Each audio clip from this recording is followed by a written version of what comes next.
Welcome back, besties. We are here with another episode of Dare to Overshare. And today I have creator and casting producer Tara Katchur with me. How are you today?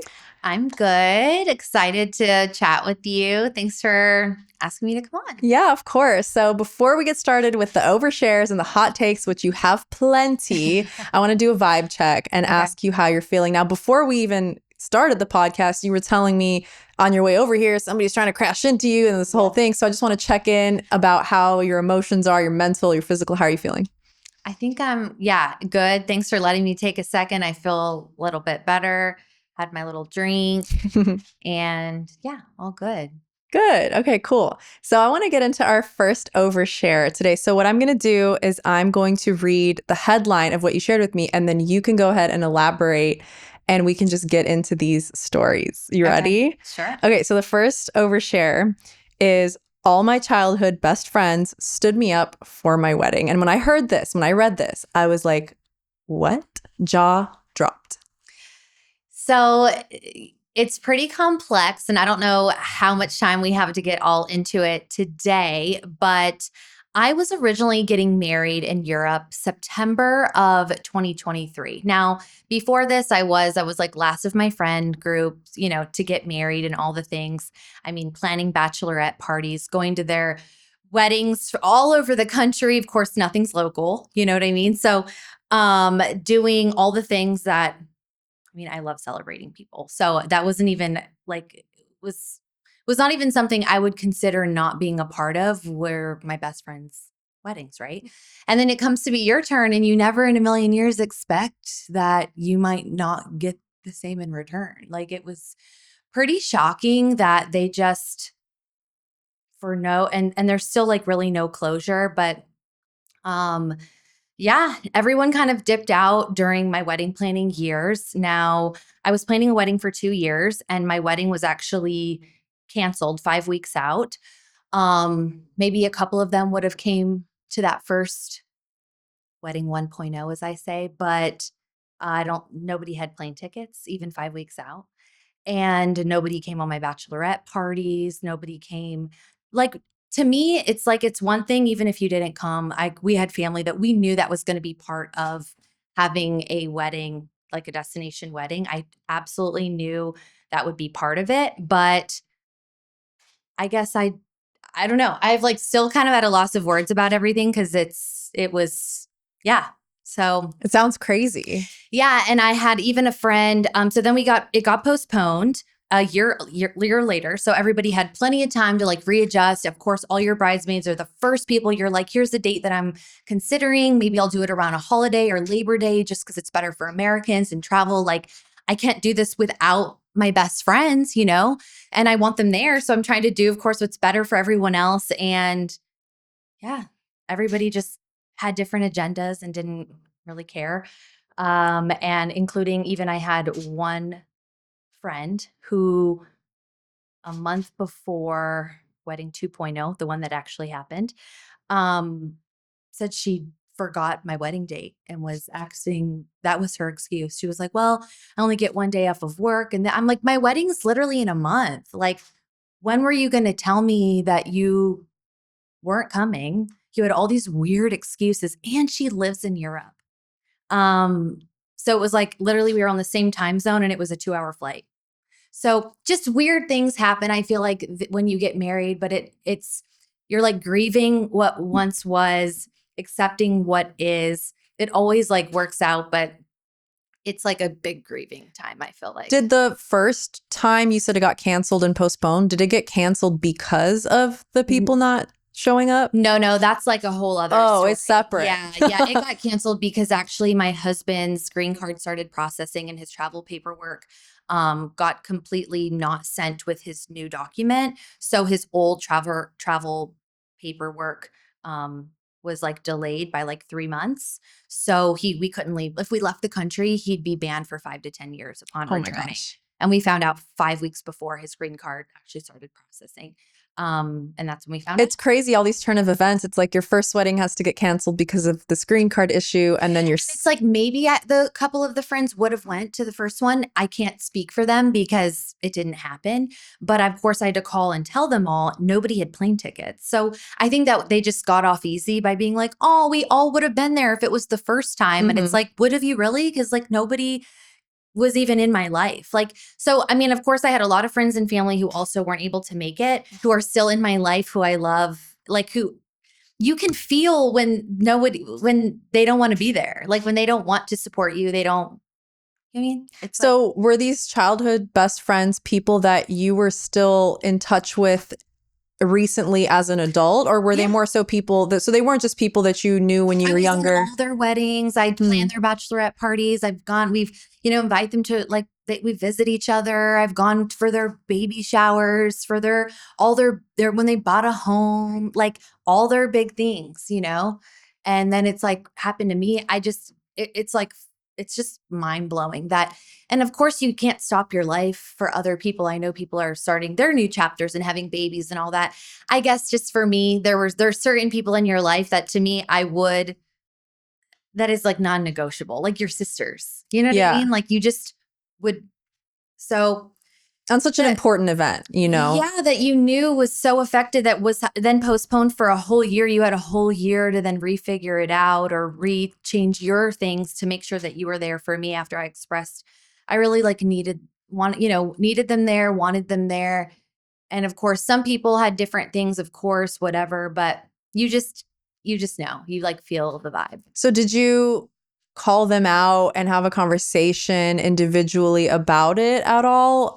Or how did they all you had leave excuses that you couldn't really, you don't know what's real, what's not real. It's not an excuse. It's an excuse. How we left it. One of them, the one that forgot the date and like it was so weird. We've never spoke since then. So yeah. Yeah. You can't really forget your friend's wedding because you usually put that kind of stuff in the calendar. You were texted it. You were given a new save the date, a new invitation, conversations. I mean, dresses, texting. Yeah. No, everyone knew. Everyone knew so hard because everyone knew. So what did you end up doing? Did you have a whole new set of bridesmaids, or did you just worked out for the absolute best? And what I knew in my heart was should have been it from the get-go. I decided to have this big laundry list of bridesmaids who I've like different chapters of my life. And I feel like maybe I would have done it differently had I not had such like a long engagement, whatever. Still did that. And it all worked out to where it was my two best friends. They were both my co-maid of honors, and it was my sister, and it was perfect. Yeah, it's like less people to deal with sometimes is easier anyways. It was perfect. I think it just was one of those things leading up for those years, the 2 years of planning and then the 1 year of postpone. These people were showing me they didn't want to be in my life. They weren't celebrating me. They weren't wanting to be a part of it in any other ways. Whereas I had other friends, like I said, who weren't even in the wedding, who were so supportive and involved and showing me even, you can just, you just know. Yeah. And it was like so sad. Like, why did this happen? What did I do? But it did. But you never really got the closure that you were looking for? No, I mean, including two of them who actually, 3 girls in particular wanted to actually, after the wedding, were super excited. Oh, we can't wait till you get back so we can call you and talk about everything. Not one single one of them called me, not one time. Didn't send a card, didn't call me on the phone, nothing. Not until I started sharing my wedding on Instagram. Everybody was just like, we'll watch in silence. None of them even called me. Well, sometimes people make the decision for you to exit your life instead of you having to do it. It's like they'll just do it. I've actually had this thought before about whenever it's my time to get married. And I've thought about this so many times, the whole bridesmaid thing.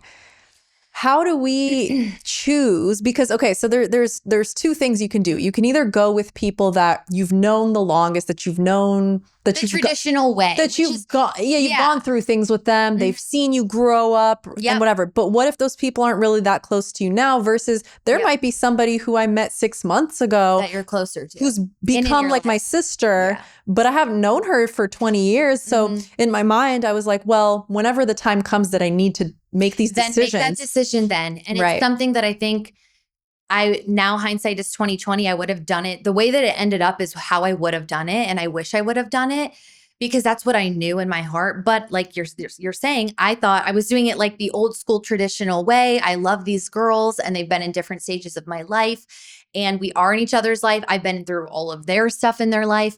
And that's just what I thought was the right thing to do that felt good to me at the time. And then they continued to show that they didn't really care. Yeah, I've thought about that too, where it's like I've been a bridesmaid before in people's weddings, and I'm like, well, do I owe them that? But then I realized, no, you don't actually, because what if 4 years went by and you've spoken 3 words to each other since? Doesn't make anybody a bad friend or a bad person, but it's like, well, now that energy is different, right? I just channeled something in that I'm now doing in my new chapter of life where I give to others what they give to me. And I'm like, I'll give you tenfold, but I'm not going to, I was really the one putting in all the effort, doing all the visiting, celebrating them, making, doing all the things. I mean, and then when I stopped, it's like Tara changed. Tara didn't change. Tara just is expecting, you know what I mean? Like I want the same energy in return. Like I want to celebrate my friends. I love celebrating people's wins, birthdays, babies, all the things. And you being there for their low points too, because that's what a friendship is all about, right? Yeah. And or if they don't see.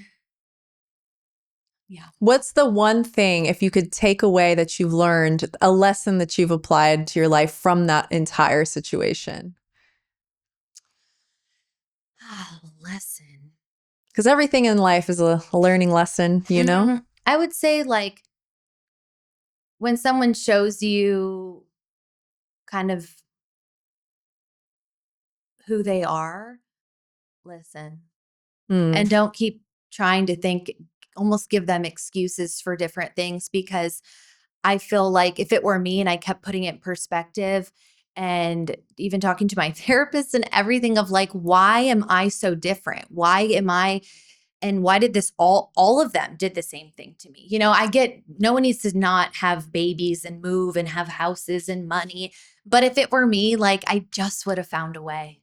If you meant something to me and you were like my ride or die, that was not even in the question. I would have been there. And I was there. It just wasn't reciprocated for lack of bet. I wasn't a priority and at the time. And that's okay.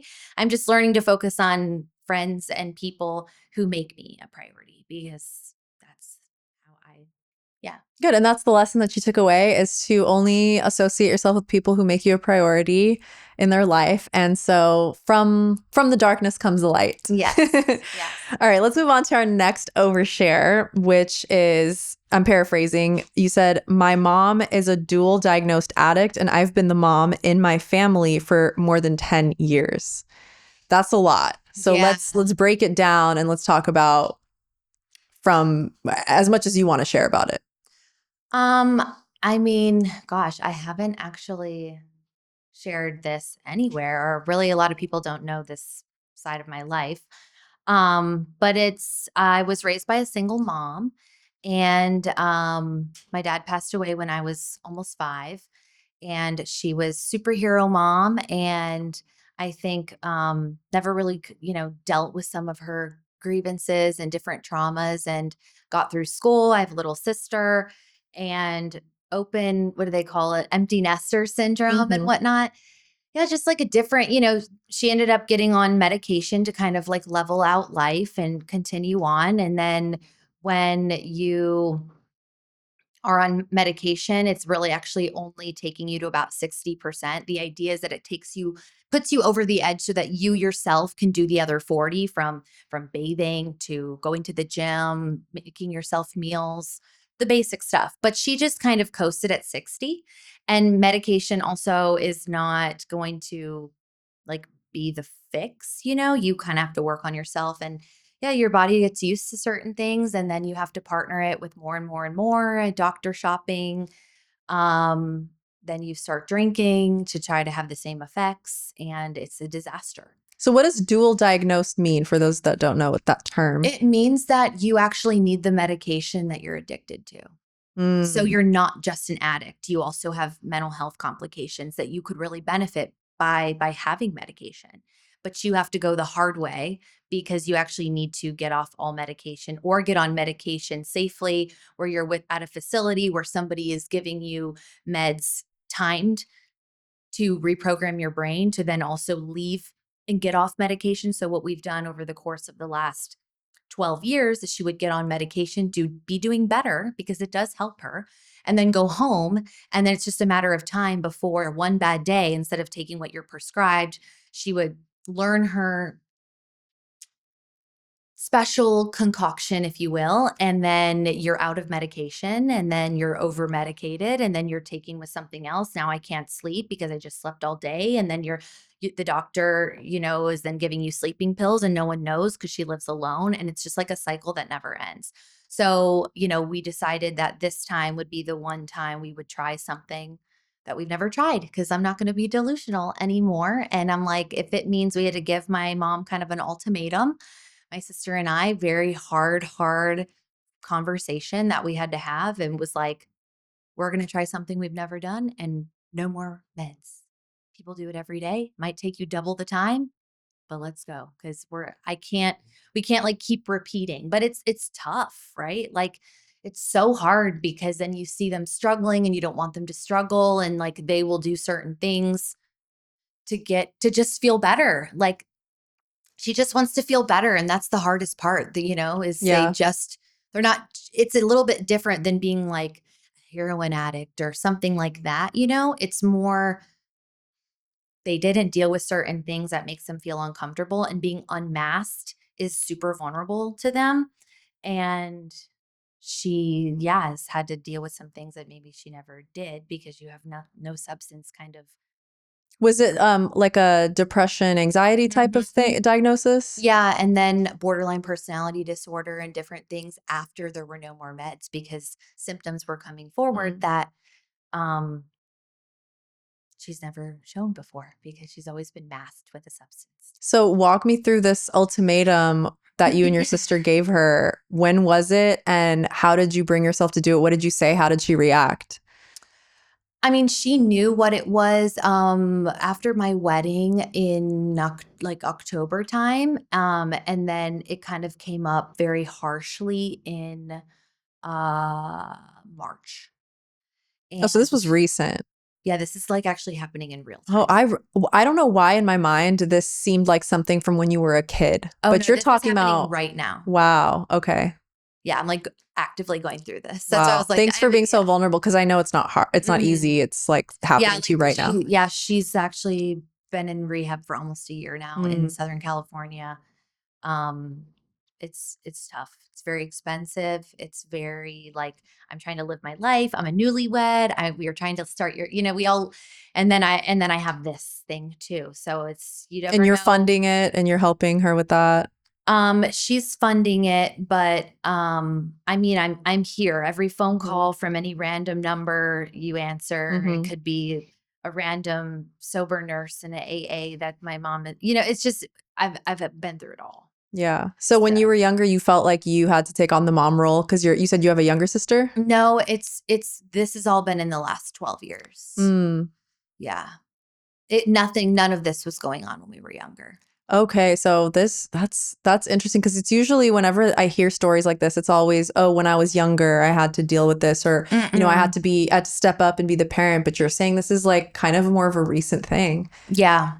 And you think it's the empty nest syndrome? No, I just think that's there's different triggers, right? Like we don't know exactly. I think she's still trying to unpack that herself. But when you're like doing lots of masking and you don't ever deal with maybe childhood trauma, and then you then are a young mom, and then you lose your husband, and then you have to go into super mom mode, and then you're working like 4 jobs to make sure your kids never go without. I mean, we didn't go without. I had a brand new car on my 16th birthday. We went on vacations and cruises and Disney World. And I was in every activity every girl could dream of, with all the special birthday party, like everything a kid could need, you know?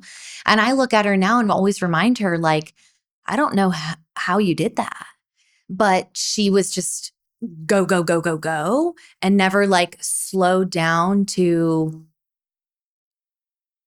deal with herself or prioritize herself at all, and never maybe grieved my dad, and never really healed her childhood stuff and different things. We're all just a makeup of our parts, right? Like everybody has stuff, but it's so important. And I've even learned from seeing what she goes through that when I have something, even as little as like what I went through with my wedding year and stuff, and how deeply to my bones that has affected me.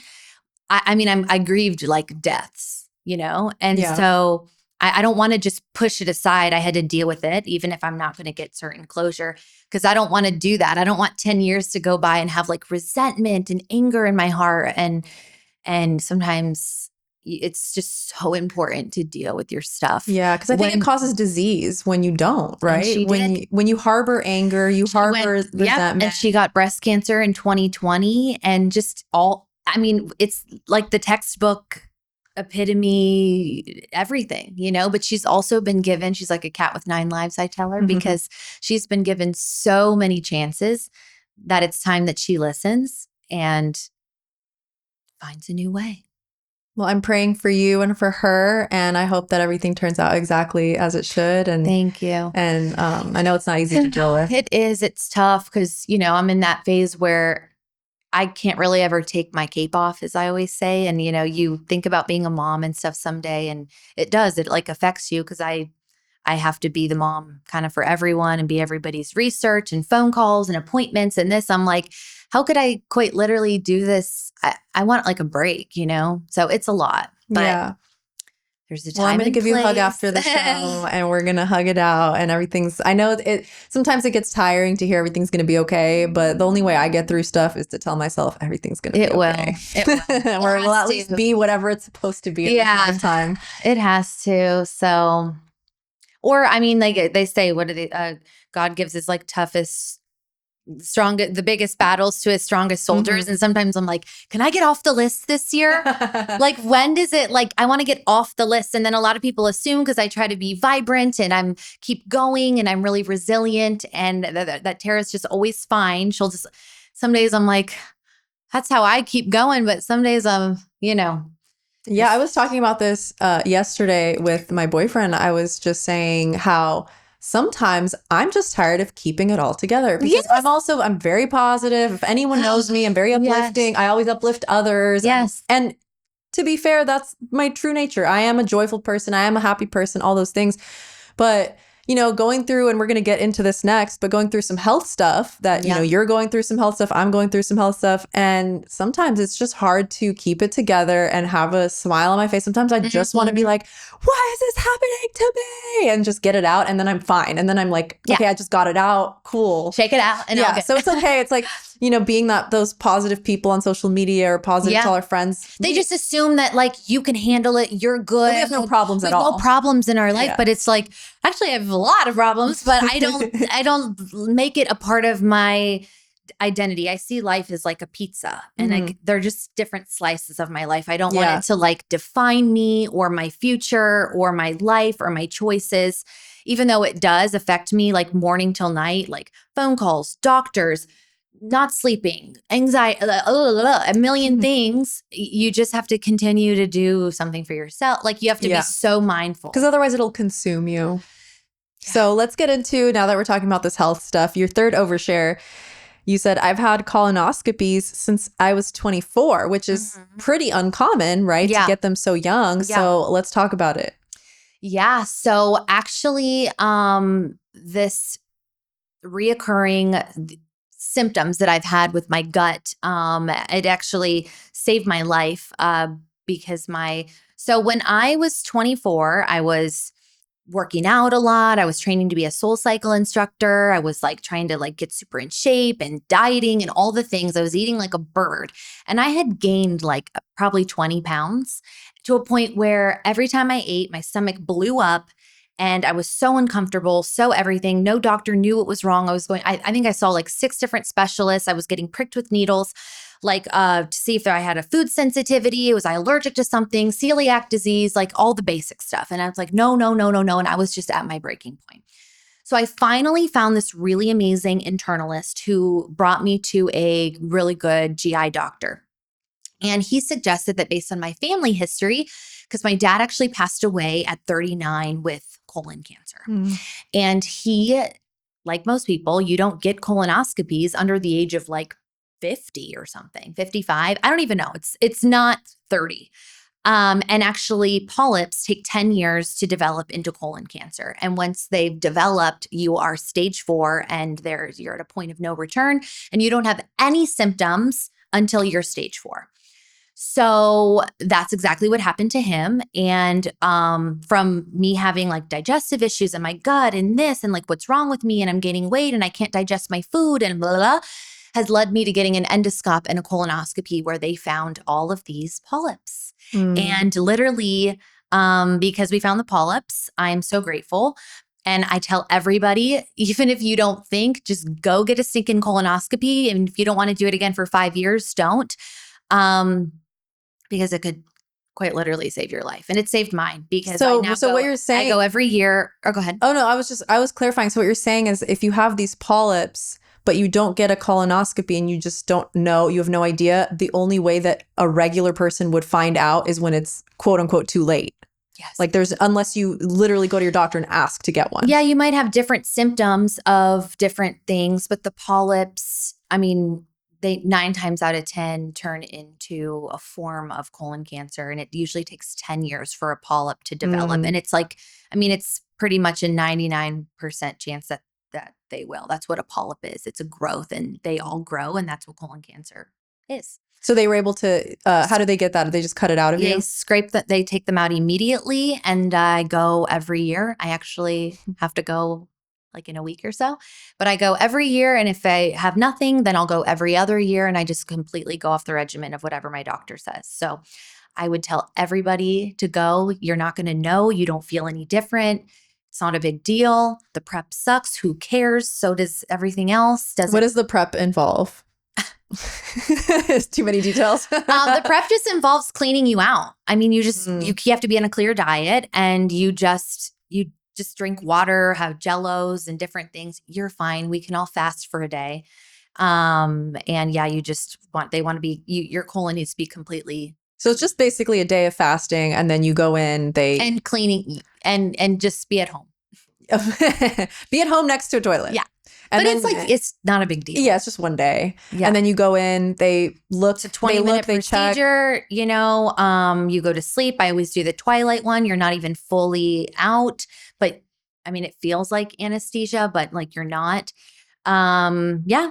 They go in with a camera. They tell you everything. They cut it out if you have it. They don't. It doesn't hurt, nothing. You wake up, you get to have lunch and go on. Get your colonoscopies. You heard it here first. Look, I also wouldn't have thought that you needed to get one unless you were older and there was a reason and this and that. But if you're feeling like something's going on down there, or if you don't, yeah, it's one of those like things that you should just like throw on your New Year's to-do list and just like make an appointment and get it done, especially if you have a family history. But even if you don't, I mean, there's plenty of people I'm seeing like over and over and over, like 30 somethings, young 40s, 20 somethings. I mean, it's super, super deadly cancer and it's so insanely preventable.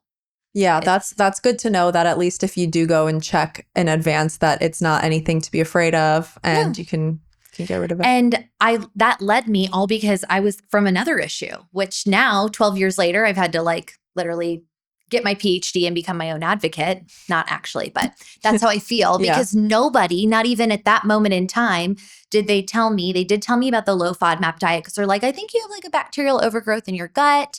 Just go, eat these foods. I'm like, well, it makes sense because all the foods I am eating are high FODMAP. And I did that for about 6 months. I've been okay, but I just thought this was just who I am. I just thought this is my gut. I will always have like little issues. I don't digest food like the average person. And I just have had dealt with it. And I've also not had the time. Like last 3 years I've been doing with my wedding and it takes a lot of like introspective, like you have to like really be mindful of yourself and be patient. And I'm like, I'm just going to deal with it at a different era. I get it. I'm on the gut journey now myself, as you know, and hopefully this episode won't come out for a few months. So hopefully by the time it's out, I can say, look, I'm healed, I'm good. Yeah. But it is a journey, and I'm also about to start all these supplements, low FODMAP. What I didn't really realize, I guess, that I'm learning now is because I'm doing so much research on gut health, is your gut is really where your immune system lives. So if your gut is off, so many other things could be wrong in your body, headaches or this is hurting or that's off, but it's all starting with your gut. And I don't think I ever really thought that. I always thought, oh, if I have a migraine, it's just because something's up with my head, or if my knee hurts, it's my knee, the inflammation. But I'm now realizing that it all starts with your gut health. I never really I never tended to my gut. I was always eating spicy foods and I was always eating too much dairy, probably gluten and onion and garlic, which I love, which if you know anything about low FODMAP diet, you cannot have those things. And so now I'm on this journey of picking and choosing what I'm eating. And it's hard, but I know I can do it and I'm going to get used to temporary. it. Yeah. It's temporary. And I'm going to get used to it. But right now I'm walking around all day. My boyfriend's probably so sick of me because I'm like, I'm hungry. I'm just always hungry because I don't know what to eat. And I know ChatGPT. I have. And then it's like, I'm also vegetarian. So there's that. And, so it's pretty limiting, but I feel like I'm going to get used to it. And then it's just all going to be okay. So it's nice to have a person that understands, that gets it. For sure. I mean, I would say tell anybody once again, if you have any bloating or you either overdigest or underdigest your foods or you have any food sensitivities, you probably have SIBO. Most people do. Our foods are so processed, crap, bloated, junk, everything. And essentially the mold, the toxicities in our body, everything kind of feels good that we're getting like a fresh start though. All the supplements and like the antimicrobials and all this stuff is literally just killing off. But it can make you pretty sensitive. So you want to like ease into them and stuff. But it kind of feels good that we're getting like a full detox. True. But I had just finished. So I guess backing up, I went to my doctor and I actually asked for the SIBO test because no one tells you anything. And they are like not even suggesting this. I asked for mine too. I marched up in there and I said, give me this test. I have this actually, and I'm ready to take on the journey. I have the time. I have the willpower. I actually know I have this. I just need to be, and I was ready to be told finally that I had something because before this, 10 years ago, I was looking for somebody to tell me this. And if I would have gotten a SIBO test at the time, I would have never gotten a colonoscopy. And that's what's so crazy about the whole journey because they didn't even know or suggest it. It's very new, not very new, but they don't have a lot of research on how to kill it and what to do. And we're all just kind of like doing our best. So I went on I have the methane one. And I tested positive for that. I finished my medication. And actually I feel like I feel the best I've ever felt, I think in a really long time. Now people are like, don't get too used to it. It'll probably come back. It probably will, but I'm going to do my best based on all the protocol and things that people are recommending to kill off the rest of the strains because they get caught. What happens? They get caught in your small intestine. So even though you've cleared out what you think might be a majority of it, the medication only has they said 67% chance of working because there's certain little bacterias still living in your small intestine. Yeah. Well, I'm glad that you feel much better. And SIBO sisters, we're going to get through this together. If anyone else is listening and you don't know what that is, ask for the test. If you're constantly bloated or gassy or your stomach's hurting, just go and ask for it because chances are that's what it is. Yep. Chances are. All right. So before we move on to hot takes, I did want to, for a second, talk about My plug here, Vibes, if you want 10% off on this mood drink with magnesium, which magnesium is really, really good for you. And these taste so delicious. You can check them out at idrinkvibes.com. That's VYBES. And you can use code Jackie Hollywood for 10% off your order. Shout out to Vibes. Let's move on to hot takes. So the first one that you gave me, drum roll, please. You said Taylor Swift is overrated. And before you get into it, I've always said the same thing, literally my whole life. I don't get it. I just simply don't get it. She actually growing up, it was like one of the first, okay, let me back up. I have really crisp memories in my car at 16, like blasting all the albums. I knew every song, Teardrops on My Guitar, the Fearless and all those albums I loved. It was one of the first concerts I ever been to, was watching her in Pittsburgh on a hill, old school Taylor Swift, playing her guitar, like the old school version of her. I loved her. I mean, but what happened? Something happened where people are cult crazy for Taylor Swift. I don't understand. Like, I didn't even go to her concert. I would have gone, but like, it's anything that's overhyped, I all of a sudden like do the opposite because I just don't get it. I was honestly like scared too. Like, if I go, am I like gonna become cult crazy too? Because it's to another degree. People are posting her. Yesterday when Travis Kelce even posted like a photo dump of her, people are like resharing this in their stories. Why? Do you feel the same way about Beyonce? And the only reason I ask is because of that cult following. But I still don't even see it with Beyonce. Maybe it's just who I interact with and what pops up and what I view and look and scroll and see. But like, people are like, oh my God, like the bracelets, like sleeping, like the outfits and like freaking out and like, oh my gosh, Taylor Swift was at like a wedding. Like, imagine if you went to a wedding and she was there. It's like, then she was at a wedding. Yeah. I just don't get it. I don't get this like cult crazy. I'm talking people like signs, side of the road, 4 times over, tickets, freaking out. But something happened where I never saw the like in between. I just didn't notice the in between. It went from like, oh, Taylor Swift to like, I would like die for her. Like, she can do no wrong. Yeah, I noticed that too. It almost felt sudden in a way where she went and it was like sold out arenas. And no shade to anybody who's that big and who can sell out arenas and all that stuff. But it's the fan base. There's a lot of, like you said, it's like a cult. And I've asked people this too, and I'm like, help me understand. They're like, oh, and like you can figure out she has clues. And I get the fun of it, but I still have never, as like a grown person, being obsessed with anybody, like no celebrity, I'm not really going to be like, oh my gosh, over. But even, I don't know, even if I was thinking of like who, I would never be like posting there. We're like, oh my God, she's like brushing her teeth. Let's reshare it to my story. Like, so. And these are like adults doing it too. Yes. That's what's crazy, because I can understand a teenager being in that fandom and being sort of obsessed. I was for sure. But like as adults. Mm-hmm. Well, comment below if you are part of what is her fans called? The Swifties? The Swift. Oh my God. I should have known. I forgot. Sorry.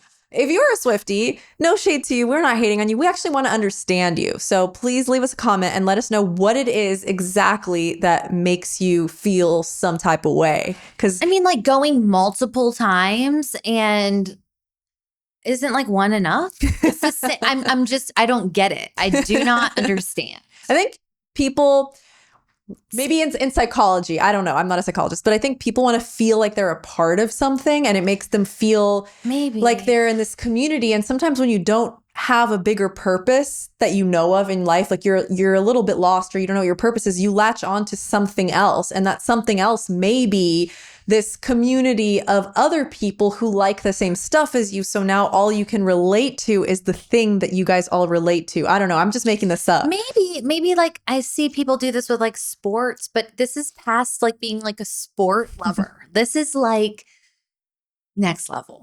It's something special. I don't know. Swifties, we need to know. We need to know what you think. Okay. The second one that you have for hot takes is that millennials look hotter in their 30s than in their 20s than we did. And you're talking about we, because I'm saying we're millennials. So let's talk about that, because I agree that if we were to pull up some of our older pictures, we probably don't look nearly as cute as we do right now. Yeah.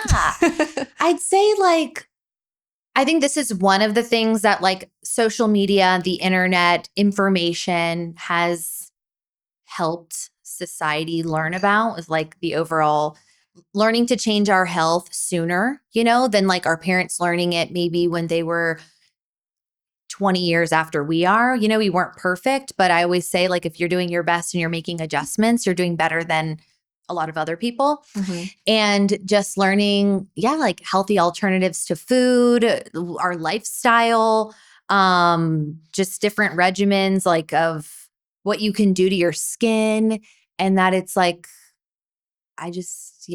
So you think it's the age of the internet now that we're able to really figure out how to do our makeup, how to do our skincare. Yeah. And that's like the other thing too, is just like, looking even back at my makeup, I had great skin, but I was like, what am I doing with my eyebrows? Like, what did I just do to, like, what is going on with my bronzer situation? Like, that is not okay. Or like the eyeliner or whatever. And like, we didn't have anyone to look up to. Now we're seeing like this influx of tutorials and different ways and products and less is more and ways to enhance certain things that maybe we just did what we did that was like in our Us Weekly magazine. Like, we were looking at Paris Hilton and Britney Spears and Christina Aguilera and what they looked like and try to emulate that as 11-year-olds or 20-year-olds. And I feel like even in college, whereas like the younger, they look so good in their 20s that it's like, because they have all these resources that like we never had. Do you feel like people now, teenagers and 20s, they look older, right? What is that? Do you think it's because we're older and so they look older to us? Or do you think that it's just the way that they're doing their makeup or skincare? Because I noticed that. I'm like,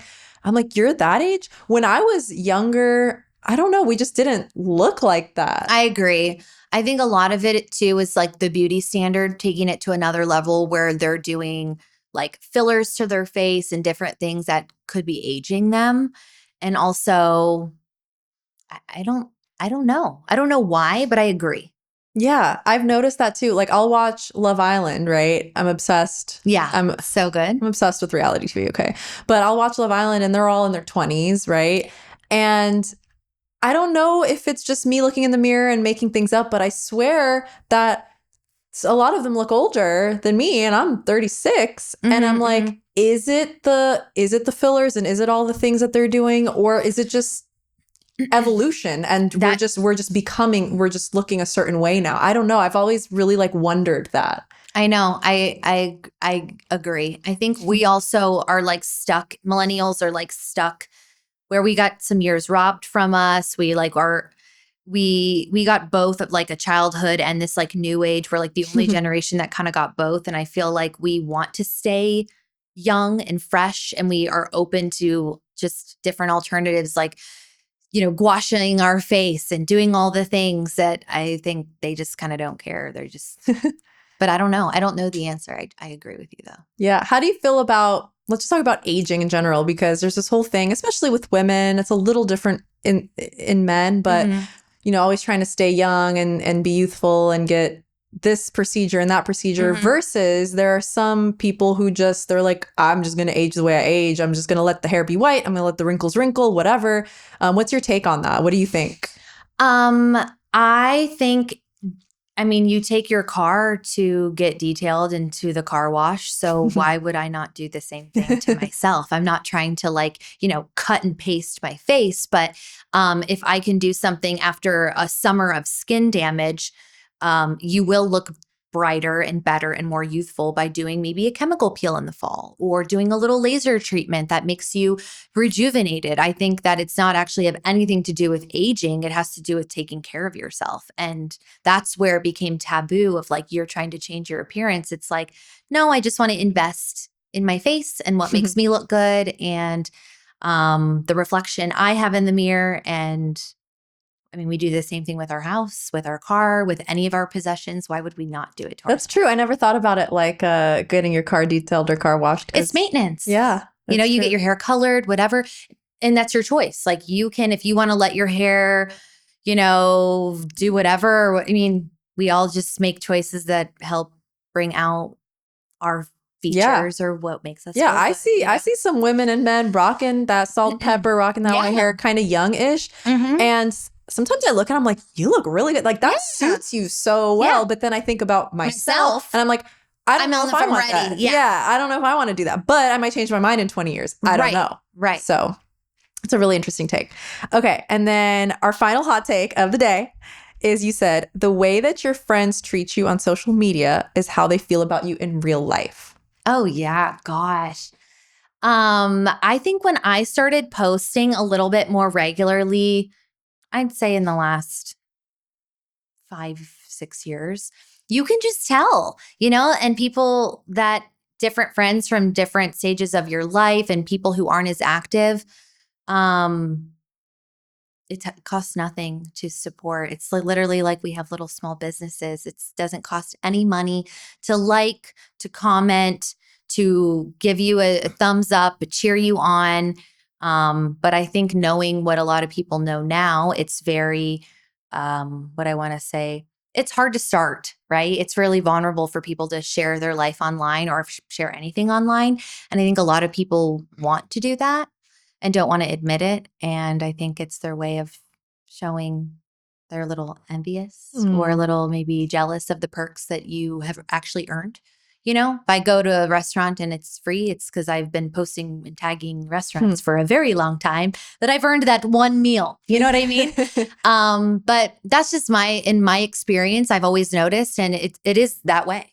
Like people like and comment on this episode if you care about my well-being and Tara's. Yes, it's just it's so true. And like people who just, of course, not every post, oh my gosh, you just scrolling, whatever. But people who acknowledge, what you're sharing online, they're rooting for you. They care about you online and in real life. Yeah, the internet's a weird place because you're posting all this stuff and it's like you have X amount of people following you, let's say thousands, and yet 20 of them are interacting. So it's like, what are all those other people doing? Well, why are you then watching in silence? Just, I get and I don't like everything I see either. And I love, but you just, Yeah. And that's where you have to not get discouraged. And a lot of people use that as a reason not to share and post because you're so maybe embarrassed or you're thinking of, oh my gosh, my random friend from high school or a girl I knew follows me and watches. It's like at this point, you have to just keep on moving full-fledged ahead. But it's very eye-opening. Yeah, absolutely. Okay. On that note, I want to do note to younger self. So if you're thinking about younger Tara, you as a kid, what age do you picture her? If you were to just picture her right now. I'd say like 11. Okay, 11. So imagine she's here with you right now and you got a chance to say something to her. What would you say?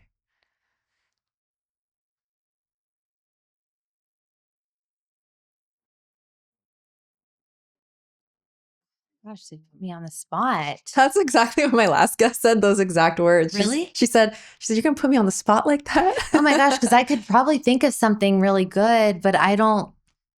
Well, without even thinking, she's just sitting here with you and you just going to speak to her from the heart. I think I would tell her that she's going to do it and that she's stronger than she might think that she is. It's beautiful. I love that. All right. Well, let everyone know if they want to keep up with you. Only if you're going to like her stuff, you guys, where they can find you and keep up with everything you're doing. Because you're a casting producer. Yeah. Right. Always posting new shows, castings, always looking for fun, interesting personalities and types. Yeah. And I know we didn't get to that because on the show, I really like to get to the actual person as a person. But if you want to get on TV one day, Tara might be your girl. Yeah. So let everyone know where they can find you. My social handle on everything is at Tara Katchur, first name, last name, and see you there. Yeah. Thanks so much, Tara, for being here, for being so vulnerable and talking to me about all of your life's things. I know it's not Yes. easy, and I super appreciate it. And hopefully this episode helped somebody else out there. Maybe diagnose themselves with a gut issue, or maybe go through something else that they're going through. So hopefully this is helpful to you in some way, shape, or form. I love doing the show. Thank you so much for being here, and I'll catch you guys on the next episode. Bye.